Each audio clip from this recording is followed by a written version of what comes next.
నందమూరి అభిమానులతో ఆడుకుంటున్న 14 రీల్స్ సంస్థ. ఖబర్దార్, మీకు పాత బకాయిలుంటే బాధ్యత లేని వాళ్ళు సినీ పరిశ్రమలో నిర్మాతలుగా కొనసాగకూడదు. బాలయ్య బాబు కల్ముషం లేని మనిషి. వాళ్ళ అభిమానులు కూడా ఇలాగే.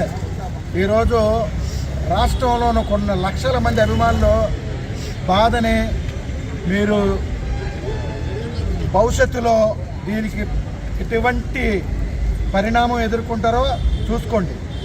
బాధ్యత లేదా? ఒక పెద్ద హీరోతో సినిమా తీసేటప్పుడు ప్రీమియర్ షో అప్పుడు ఏంటి బాధ్యత? ఎవరికి డబ్బులు బకాయిలు? ఎప్పుడో పాత సినిమా డబ్బుల కోసం హైకోర్టులో స్టేలు వేసేంత వరకు కూడా నిర్మాతలు చూసుకోకుండా అగ్ర హీరో విశ్వవిఖ్యాత నట సార్వభౌముడు బిడ్డ ఈరోజు మా అందరినీ బాధ పెట్టినందుకు గాజువాక మోహిని కాంప్లెక్స్లో ఎంతోమంది అభిమానులు నిరాశతో వెనుదిరిగి ఈరోజు ఎటువంటి మెసేజ్ లేకుండా సిగ్గు లేదా? 14 రీల్స్ వరకే తప్పు అయిపోయింది, క్షమాపణ. ఈరోజు ప్రీమియర్ షో క్యాన్సిల్ అయిపోయింది. ప్రీమియర్ షో క్యాన్సిల్ అయిపోతే రేపు పరిస్థితి ఏంటి? రేపు మార్నింగ్ 7 గంటల షో ఉందా లేదా చెప్పవలసిన బాధ్యత లేదా?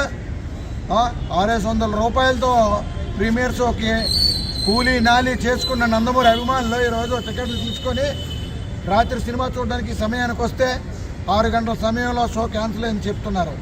ఇది ఒక విశ్వవిఖ్యాత నట సార్వభౌముడు బిడ్డ అయినటువంటి నందమూరి బాలకృష్ణ బాబుకి, నందమూరి అభిమానులకి తీరని బాధాకరమైన రోజుగా మేము నిర్ణయిస్తున్నాం ఈ రకమైన చర్యలు.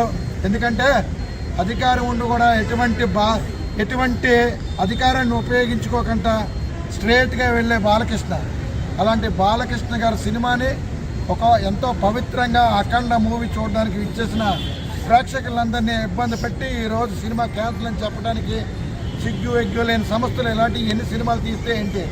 ఈరోజు చాలా బాధతో మాట్లాడుతున్నాం ఒక అభిమానిగా. చాలా అన్యాయము. దీని మీద మీరు అభిమానులకి ప్రత్యేకంగా క్షమాపణ చెప్పాలి. అంత డబ్బులతో ముడిపడిన వ్యాపారాలు చేసేటప్పుడు ముందుగా చూసుకోవాలి.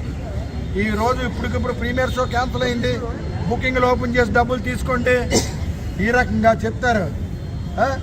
ఎందుకంటే ఇంకో హీరో అయితే ముందుగానే చొరవ తీసుకుంటారు. మా బాలయ్య బాబు సినిమా నటన వరకే. నిర్మాతలు చేసే పని నిర్మాతలు చేయాలి, అభిమానులు చేసే పని అభిమానులు చేయాలి. కానీ ఇది చాలా దైవంతో కూడుకున్న మూవీని ఈ రకమైన బదనాం చేద్దాం అనుకున్న ప్రతి ఒక్కడికి ఆ శివుడు ఎవరిని కూడా విడిచిపెట్టడు.